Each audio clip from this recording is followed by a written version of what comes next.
Comme le paysage au gré des saisons, les déclarations de revenus changent à mesure que le contribuable franchit de nouvelles étapes dans sa vie.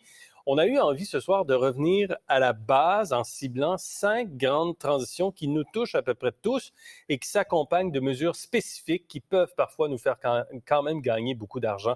Avec nous pour en parler, Olga Maria Ruiz, comptable, professionnelle, agréée, indépendante. Madame Ruiz, bonsoir. Bonsoir. Merci d'être avec nous. On va regarder donc 5 grandes transitions. Première situation, c'est la vie de couple, bien sûr, lorsqu'on rencontre l'âme sœur. Tant au Québec qu'au fédéral, il y a depuis longtemps des mesures qui permettent de maximiser, bien sûr, son retour d'impôt, comme les transferts de crédit à un conjoint ou le fractionnement des revenus de pension. Dans quel cas de figure c'est avantageux d'envisager ça? D'accord. Ben, en premier lieu, c'est sûr, c'est certain que lorsque les 2 conjoints ont des revenus semblables, ou similaires, Ouais. c'est peu avantageux. Par contre, lorsqu'il y a une disparité entre les 2 conjoints au niveau des revenus, ça devient très intéressant, De fractionner? c'est-à-dire, si on prend en premier avant de fractionner, parce que ça, c'est plus tard dans la vie de couple, mais au début, on a les crédits, personnels non utilisés par un conjoint parce que soit son revenu est trop faible ou parce que c'est un conjoint qui reste à la maison ou peu importe, aux études. Et donc, le conjoint qui travaille peut transférer, c'est-à-dire le conjoint qui ne travaille pas peut transférer ses crédits d'impôt personnels non utilisés au conjoint qui travaille exactement. Donc ça, c'est très intéressant. C'est une mesure qui est assez récente. Ça fait pas tellement d'années que ça existe et c'est bon pour la famille, pour l'unité familiale. Par après, lorsqu'on prend de l'âge puis on arrive à la retraite, là, c'est intéressant parce qu'il y a le fractionnement du revenu de pension. Encore là, c'est bon lorsqu'il y a une grande différence entre les 2 conjoints au niveau des revenus. De venir un peu rééquilibrer les revenus. Et donc, ça peut être avantageux sur le plan fiscal. Très avantageux. C'est très, très avantageux. C'est une mesure qui plaît beaucoup aux aînés. Oui, oui, tout à fait. Voilà pour la vie de couple. Un autre aspect du monde, de notre monde, c'est le travail. Et le monde du travail s'est beaucoup transformé avec la pandémie, avec le télétravail. Cela dit, il y a eu des changements pendant la pandémie par rapport au télétravail qui ne survivront pas là, dans l'avenir? Non, cette année, c'est la dernière année, d'après nous, ce qu'on pense, là, que les autorités fiscales vont permettre la déduction pour les frais de bureau, autant au fédéral qu'au Québec. C'est 2 $ par jour, maximum 500. C'est une déduction, c'est simplifié, c'est la méthode de calcul simplifiée, donc on n'a pas besoin de présenter des reçus ou de tenir des registres.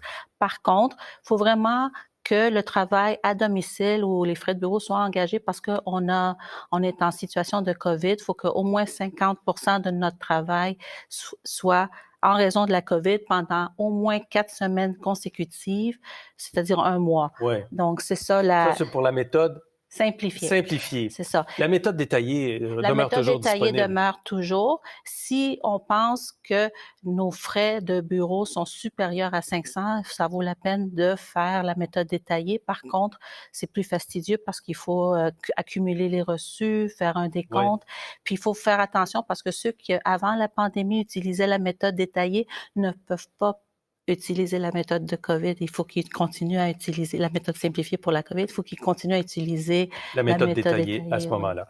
Troisième situation de vie, avoir un enfant vient avec des crédits, des déductions, notamment pour frais de garde au Québec. Et une nouveauté aussi qui change un peu la donne cette année.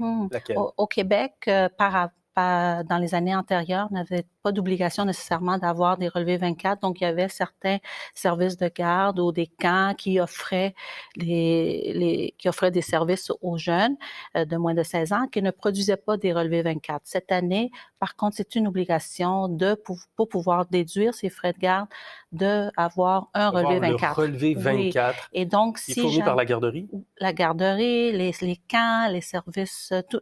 N'importe qui va offrir un service de garde pour les enfants de moins de 16 ans.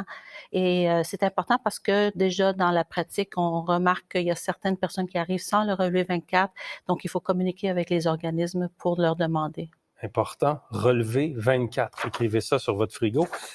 Pour les retraités, le crédit pour prolongation de carrière au Québec. Oui, c'est un excellent crédit que le gouvernement du Québec a mis en place pour ceux qui ne veulent pas nécessairement prendre leur retraite, soit à 60 ans en anticipation ou à 65. Ça permet le mentorat, de transférer les expériences. Donc, pour les travailleurs de 60 ans ou plus. C'est ça, exactement. Un crédit non remboursable. C'est un crédit non remboursable. Et puis, ça correspond au moins élevé de 15 % du revenu de travail admissible qui dépasse 5 000 $ avec un maximum pour ceux qui sont entre 60 et 64 ans de 1 500